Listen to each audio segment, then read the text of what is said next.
मैं 8 साल का था और माँ ने मुझे एक दिन कहा कि खाना पहुंचाना है, क्योंकि संडे थी, मुझे क्रिकेट खेलने जाना था। तो माँ ने बहुत फोर्स किया, बोला नहीं बेटा आपको खाना पहुंचाना है भाई को। और फिर मैंने लंच बॉक्स उठाया और आराम मिशन पर पहुंचा। फिर उसके बाद खेलते खेलते मील में मेरे दोनों हाथ जो है जैकेट फंस गए, उसके बाद दोनों हाथ बाहर निकल गए। और फिर हेल्प करने के लिए तो कोई नहीं आया। फिर गांव वाले कुछ लोग आए, उन्होंने मुझे उठाया वहां से और रखा पड़ोसी के घर में। तो उन्होंने कहा कि आमिर को प्लीज़ यहाँ से उठाओ, ये हमारे ऊपर केस हो जाएगा। तो फिर एक सिस्टर आई, वो फौज के पास गई, तो उन्होंने फिर फौज बुलाई। फौज के मदद से मुझे जब हॉस्पिटल तक लेकर गए, फिर ये हुआ कि बहुत टाइम गुजारने के बाद घर वापस आए तो घर की जो हालत थी वो बहुत बुरी थी। फिर लोग आए, लोग ने मेरे माता पिता को कहा कि आपने इतना 100 मिल भी भेजी, इसके लिए ज़मीन भी भेजी, आपने इसको क्या करेगा, अब इसके पास तो हाथ ही नहीं, जहर देकर इसको मार डालो। लेकिन जो दादी जी थी, दादी ने सभी को कहा है कि जब तक मैं जिंदा हूँ तो आमिर को मेरे हाथों की कमी महसूस नहीं होने दूंगी। और फिर बहुत मेहनत करनी पड़ी, क्योंकि एक्सीडेंट के बाद एक समय ऐसा था जब हमारे पास सब कुछ था, लेकिन एक वो समय आया जब हमारे पास कुछ नहीं रहा है। तो फिर बहुत मेहनत करनी पड़ी। और जब जहाँ जहाँ मैं गया बस ठोकरे खाने पड़े, जिस गली से गुजरा सिर्फ ठोकरे खाने पड़े। लेकिन दादी जी मुझे हर दफ़ा सपोर्ट करती थी और मेरे ज़िंदगी में बहुत मुश्किलात आए, लेकिन मैंने इनकी तरफ ध्यान नहीं दिया। और मेरे सामने लोग एक कहते हैं ना, वो ताने देते थे, लेकिन इनकी तरफ मैंने ध्यान ही नहीं दिया। मैंने हमेशा ये सोचा है कि मैं कुछ ऐसा करूं। तो ये मेरे अंदर में एक जज्बा आया। तो हमारे घर में टेलीविज़न नहीं था, हम पड़ोसी घर में टेलीविज़न देखने के लिए गए। तो उन्होंने अपना टीवी ऑफ किया, मुझे कहा कि आप यहाँ से जाओ। और जैसे मैं निकला, फिर उन्होंने टीवी ऑन किया, मेरे जहन में आया कि उन्होंने मुझे क्यों बाहर निकाला।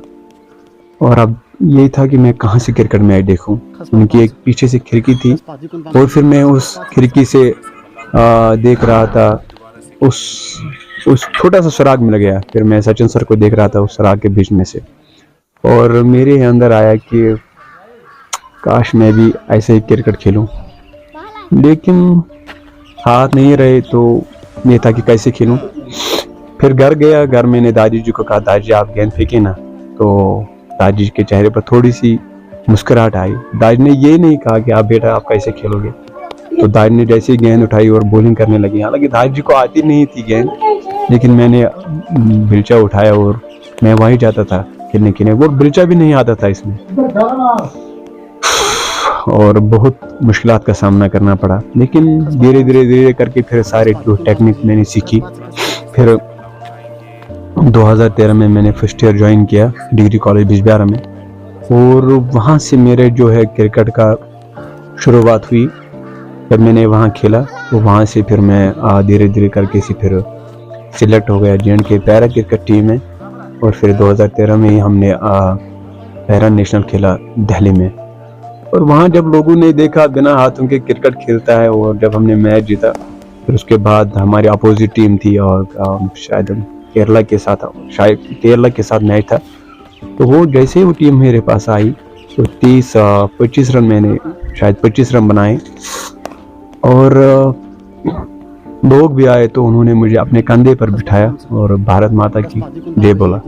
और वो मेरा वो ऐसा मोमेंट था, क्योंकि उस वक्त मुझे बहुत रोना आया। उस वक्त मुझे लगा कि आज मेरी अपनी मंजिल मिल गई। लेकिन इसमें सारा जो है मैं दादी जी का शुक्रिया कहना चाहता हूँ, क्योंकि दादी जी ऐसी मेरी एक हाथ थे। तो दादी जब गुजर गई मुझे बहुत दुख लगा, उस वक्त बहुत दुख लगा, क्योंकि ऐसा एक ही सहारा था जो मुझे ज़्यादा एक सपोर्ट करती थी, क्योंकि दिन भर जो भी काम होता वो दादी जी करती थी। तो फिर उसके बाद हम बिल्कुल टूट गए। लेकिन दादी ने दुआ किया था हमें कि बेटा आप किसी से मोहताज ना रहे। तो मुझे लगता है कि अल्हम्दुलिल्लाह अल्लाह ने ये सुन ली ये दुआ और आज हम इस मुकाम पर हैं। सचिन सर हमारे लिए एक इंस्पिरेशन है, बल्कि सचिन सर ऐसा है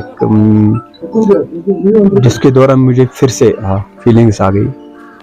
तो अल्हम्दुलिल्लाह मैं आज बहुत खुश हूँ, क्योंकि सचिन सर ने जिस तरीके से उन्होंने हमें अप्रिशिएट किया है, मैं बयान नहीं कर सका कि अपनी खुशी। और अल्हम्दुलिल्लाह हमारे सचिन सर तो एक क्रिकेट के जो लेजेंड है, गुरु है, गॉड ऑफ क्रिकेट कहते हैं सचिन सर को, वाकई में उसको कहते हैं।